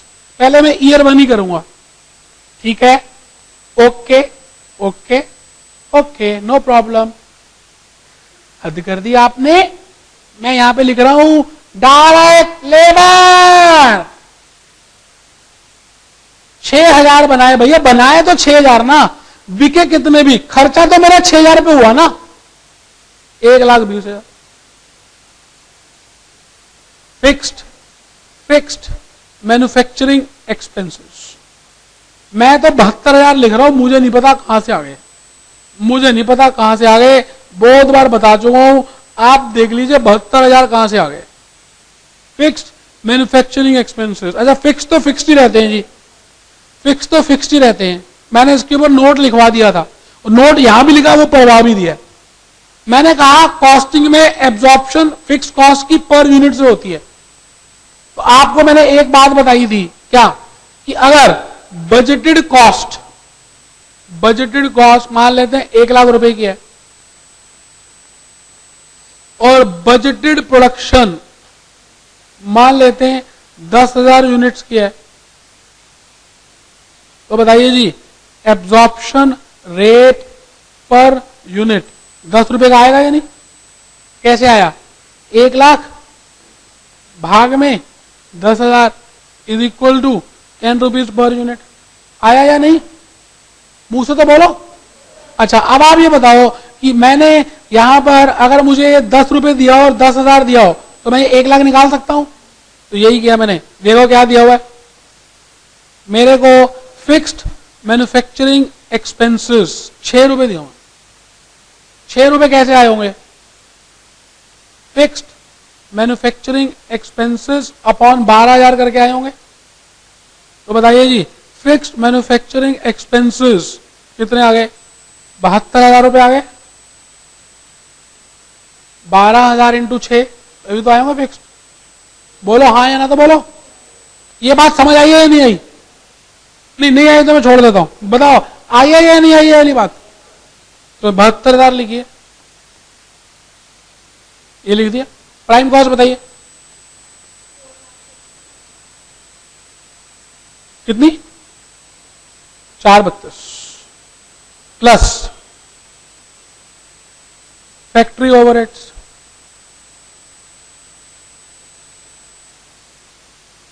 अब फैक्ट्री ओवरहेड में यहां डेप्रिसिएशन दिया हुआ। अच्छा डेप्रिसिएशन कभी भी दिया हो तो आप मानेंगे कि वो फैक्ट्री ओवरहेड का पार्ट है। मैं फिर रिपीट करता हूं, डेप्रिसिएशन कभी भी दिया हो तो आप मानेंगे कि वो फैक्ट्री ओवरहेड का पार्ट है। बोलो हाँ या ना, तो बोल दो।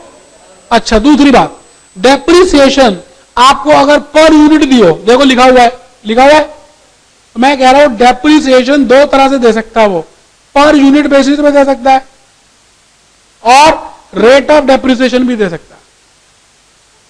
अच्छा अगर आपको पर यूनिट दिया है तो आप हमेशा मानेंगे कि डेप्रिसिएशन क्या नेचर है? फिक्स्ड इन नेचर है। ये देखो लिखा आपने, ये पॉइंट लिखा था नहीं? अभी जो कंसेप्ट लिख रहे थे उसमें लिखा था ये पॉइंट, तो लिख लो आप, एक पॉइंट लिख लो। लिखो नोट नंबर 1 या 2 जो भी है लिखिए, depreciation is always an item of factory overheads. Depreciation is always an item of factory overheads. ये बात तो ठीक है। अच्छा depreciation can have 2 accounting treatments. Depreciation के 2 अकाउंटिंग ट्रीटमेंट हो सकते हैं। पहला, can be treated as fixed in nature. इसको हम फिक्स्ड इन नेचर मान सकते हैं, फिक्स कॉस्ट इन नेचर।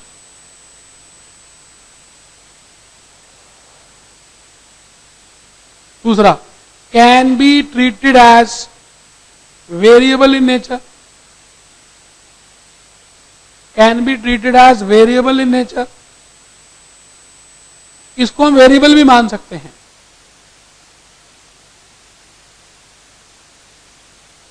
बताइए जी, कब फिक्स्ड मानना है और कब वेरिएबल मानना है, पता है किसी को? तो लिखें, in case absorption rate per unit has been specified in the question. In case absorption rate per unit has been specified in the question, then always treat depreciation as fixed in nature. Then always treat depreciation as fixed in nature, fixed cost in nature. फिर लिखिए, in case rate of depreciation or amount of depreciation has been specified. In case rate of depreciation or amount of depreciation has been specified in the question, always treat क्या depreciation as variable cost in nature.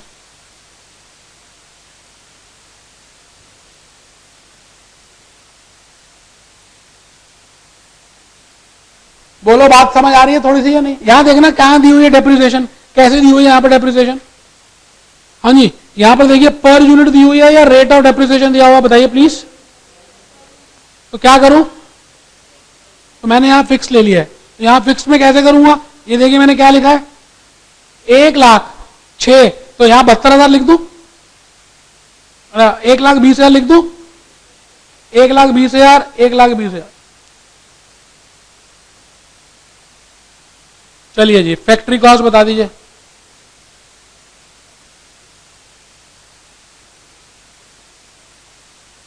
$5,52,000, 5,52,000।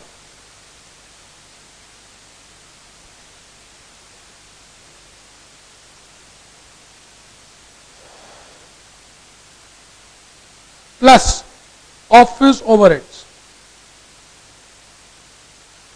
48,000 कहां से आया मुझे नहीं पता, आपने देखना कि 48 कहां से निकाल दिया मैंने। 48, 48, 48, 48 चेक करिए और मुझे बताइए कि 48,000 कहां से आ गया।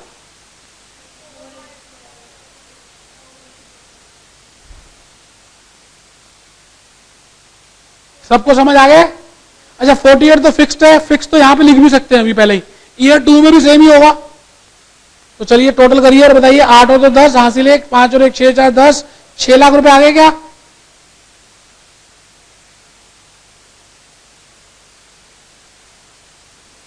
ज्यादा थक गए हो तो छोड़ देता हूं, बोलो 6 लाख तक आ गए। खाली ये स्टेटमेंट तो पूरी करने दो, ये पहला ईयर तो पूरा कर लूं। चलो 6 लाख रुपए यहां तक लिख दिया मैंने, लिख दिया जी टोटल कॉस्ट ऑफ प्रोडक्शन, इसमें कोई दिक्कत तो नहीं?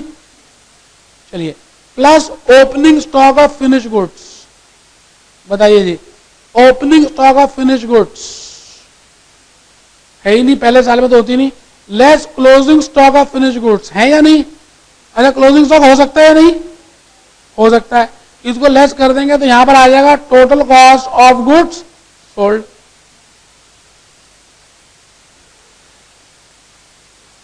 यहां पर आ जाएगा total cost of goods sold. अब इसकी वैल्यूएशन करनी है, ये वैल्यू कहां से आई, बस ये मेरे को थोड़ी सी बात बतानी है कि इसकी वैल्यूएशन करके हमें देखना है कि ये वैल्यू कहां से आई।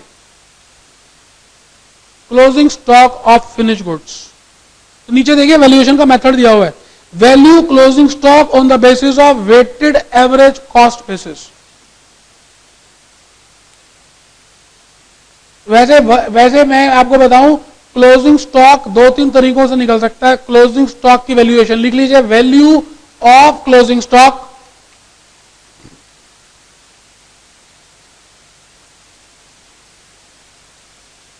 नोट नंबर 7 देखिए मैंने लिखा हुआ है, वैसे नोट नंबर 7 में आइए,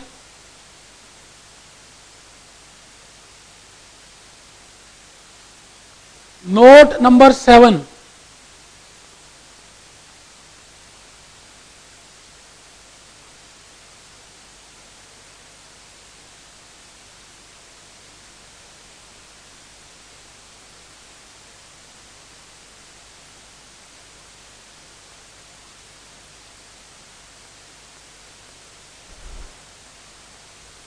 मैंने कहा जी फिनिश गुड्स की क्लोजिंग स्टॉक की वैल्यूएशन दो मेथड से हो सकती है। बताओ कौन कौन सा मेथड लिखें।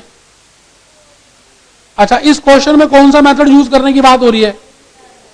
अच्छा, वेटेड एवरेज का फॉर्मूला आपको पता ही है, बड़ा सिंपल सा है, sigma W x upon sigma W, ये पता ही है आपको, ये तो मालूम है ना। अच्छा, तो वेटेड कॉस्ट का फॉर्मूला भी मैंने नीचे लिखा, जरा देखो उसी नोट के नीचे लिखा हुआ है।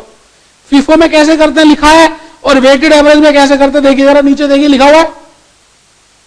वेटेड एवरेज का मतलब क्या है कि आपने, मैं लिख रहा हूं value of opening stock of finish goods plus current year's cost of production upon units of finish goods in opening stock plus current year's production units.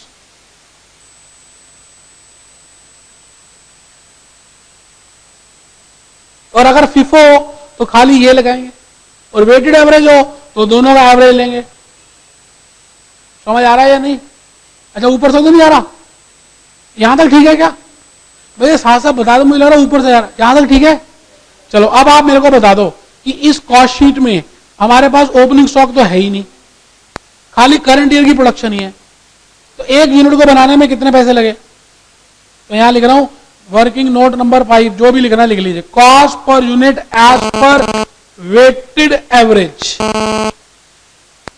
Is equal to cost per unit as per weighted average is equal to 0 plus 6 lakhs upon 0 plus 6,000 is equal to ₹100। Check करना ये zero कहां से आ गया, ये zero क्या है? Opening stock of finish goods. ये क्या है? ये भी यूनिट्स ऑफ यूनिट गुड्स। ये क्या है? Current year's production. और ये क्या है? Current year production in units. 100 रुपए आ गया या नहीं आया? अच्छा, अब ये बताओ कितने यूनिट्स हैं क्लोजिंग स्टॉक में, ये निकाले थे आपने, ये रे, ये 1000 है। तो बताइए अगर 1000 है तो कैसे निकालूंगा मैं कॉस्ट, ये बताइए, ये बताइए। तो मैं लिख रहा हूं यहां लिख रहा हूं 1000 इंटू 100, 1 लाख आ गया। यहां पर आ गया जी 5 lakh. Total cost of goods sold is 5 lakhs। Total cost of goods sold is 5 lakhs। Total cost of goods sold is 5 lakhs।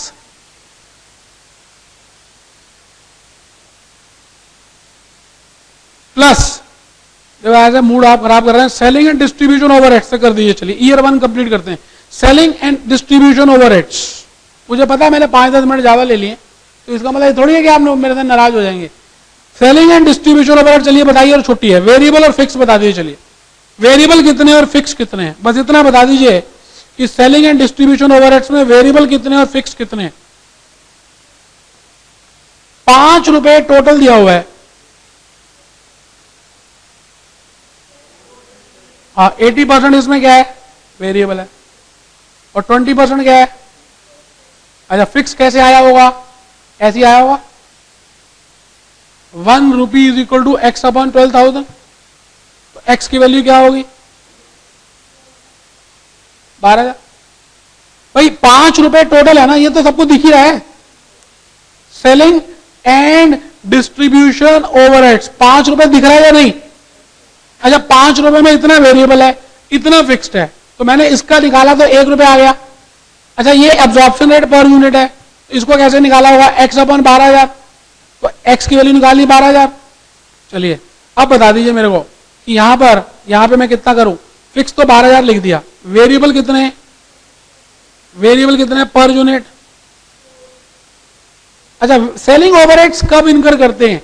जब यूनिट्स बेचते हैं या प्रोड्यूस पे रिलेट करता है सेलिंग ओवरहेड? हाँ जी, सेलिंग ओवरहेड्स हमेशा सेल से रिलेट करता है और प्रोडक्शन ओवरहेड्स हमेशा नंबर ऑफ यूनिट्स प्रोड्यूस से रिलेट करता है। तो चलिए 5,32,000 तक पहुंच गए, आंसर खत्म हो गया। 5,32 ये कैसे आया? 20 5,000 यूनिट बेचे इंटू 1 यूनिट 4 रुपए का है। भाई सेल्समैन को कमीशन कब देते हो? बनाने के ऊपर या बेचने के ऊपर? तो सेलिंग ओवरहेड्स मैंने वैसे पॉइंट्स कैप्टन मैडम में लिखवाया था आपको कंसेप्ट नंबर 4 में या 5 में। Factory overheads are related with number of units produced, selling overheads are related with number of units sold. चलिए क्या सबको समझ आ गया? 5,000 इंटू 4 क्यों किया है? बनाए कितने हैं मैंने? 6,000। बेचे कितने? चलिए सेल्स बता दीजिए। सेल्स 5,32 तक पहुंच गया मैं।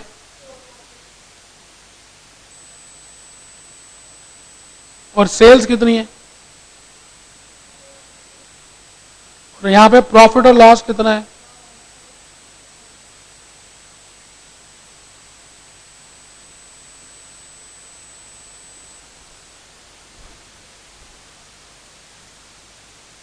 ईयर 1 कर लिया। अब ईयर 2 में 2 मिनट दे रहा हूं, अभी करके दिखाओ मेरे को। अभी कर लो, बाकी बात हम घर में कर लेंगे, लेकिन ईयर 2 तो कर ही लो। कर लो प्लीज, कोई बात नहीं, 5 मिनट लग जाएगा, कोई बात। आप जल्दी से ईयर 2 कंप्लीट करिए, बिल्कुल सामने सामने आपके है, आप कंप्लीट कीजिए इसको।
किसी ने कंज्यूम लिखा हो तो बता सकते हैं?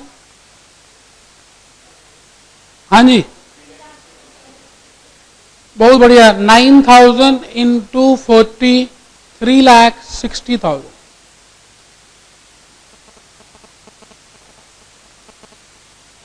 डायरेक्ट लेबर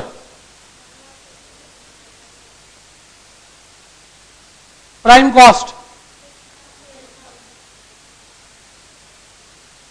डेप्रिसिएशन ऑलरेडी लिखी हुई थी, फैक्ट्री कॉस्ट 7,30,000, ठीक है जी। ऑफिस ओवरहेड्स पहले लिखे हुए थे आपने 48, क्योंकि फिक्स थे, तो यहां पर कितना आ गया 7,80,000। अच्छा, ये ओपनिंग हो गया। अब यहां पर आपको पर यूनिट कॉस्ट निकालनी है दोबारा से, बताइए कितना निकालेंगे। 88 आ रही है पर यूनिट इंटू 1500, कितनी आ गई, चेक करिए जी कितने बच्चों ने 1,32,000 रुपए बिल्कुल ठीक निकाला, हाथ ऊपर करें जरा। कितने बच्चों ने अभी निकाल, पहुंचे नहीं, यहां तक पहुंचे नहीं, फिनिश गुड्स की क्लोजिंग स्टॉक तक पहुंचे नहीं, पहुंचिए पहले फटाफट पहुंचिए और चेक करिए कि 1,32,000 आ रहा है नहीं, बिल्कुल ठीक फिगर बताइए मैडम ने।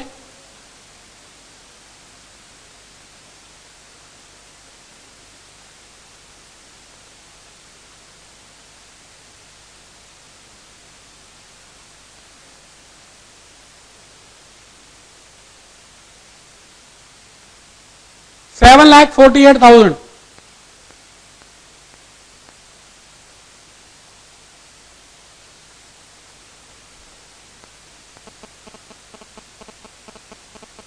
बताइए जी सेलिंग एंड डिस्ट्रीब्यूशन ओवरहेड्स में वेरिएबल कितना है। अच्छा फिक्स तो 12 ही है, अच्छा फिक्स तो 12 ही है, तो फिक्स को 12 ही रहने दीजिए। 7,94,000 आ गया, और यहां पर आ जाइए 7,94,000 के बाद सेल्स आ जाइए और आंसर आने वाला है 7,94,000। सेल्स कितनी है, बहुत बढ़िया। प्रॉफिट बताइए, मैं तो रुक गया हूं जी, ये मैंने यहां तक कैलकुलेट कर लिया। प्रॉफिट 22, सेल्स 8,16,000, मैं यहां तक रुक गया हूं। आप आराम से देख लीजिए कहां पे पहुंचे, मैं इससे आगे चलने नहीं वाला, बस यहां तक बनाना प्रॉफिट एंड लॉस स्टेटमेंट। आधे से ज्यादा काम हो गया हमारा। घर में आपने इसकी वर्किंग कैपिटल निकालनी है, ट्राई तो करनी है। चलिए इसमें कुछ पूछना है ईयर 2 में किसी ने, ईयर 2 में पूछना है किसी ने, पीछे वाली स्लाइड दिखाऊं या हो गई, ये देख लो पीछे वाली, ये रही, ये रही, ये रही। क्या closing stock of finish goods सबको समझ आ गया है, निकाल के दिखाऊं, बोलो, निकाल देता हूं। देखो जिन्होंने नहीं निकाला एक बार देख लो।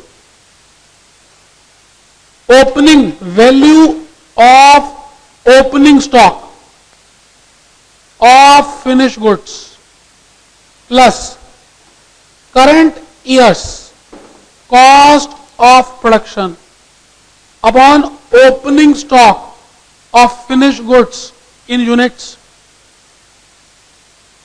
Plus current year's production in units. तो पिछली बार का 1 लाख था, प्लस क्या था, इस बार का कितना है 7 लाख, इस बार का देखिए 780 है, पिछली बार का 1 लाख था, तो 780, 780, और पिछली बार के यूनिट्स कितने थे, और इस बार के कितने, ये आ गया जी 88 रुपीज पर यूनिट। इसको बोलते हैं वेटेड एवरेज कॉस्ट। क्या 88 समझ आ गया सभी को। उसके बाद हमने मल्टीप्लाई किया और आंसर आ गया। इन्हीं बातों के साथ आज हमारा लेक्चर 3 कंप्लीट हो रहा है। तो मुझे उम्मीद है कि आपने पहले 3 लेक्चर्स तक एक आपको आइडिया लग चुका है कि वर्किंग कैपिटल एस्टिमेशन करनी कैसे। और मैं आज आपको होमवर्क दे रहा हूं 1 से लेकर 10 तक, जो भी क्वेश्चंस मैंने बीच बीच में नहीं किए, क्योंकि मैं अभी कंसेप्ट नंबर 19 तक करा चुका हूं। मुझे खाली 4-5 कंसेप्ट रहते हैं वो बताने, और ये चैप्टर ही क्लोज हो जाएगा। तो आप कंसेप्ट 19 तक 1 से लेकर 10 तक मैंने क्वेश्चंस दिए हैं, 1 से लेकर 10 तक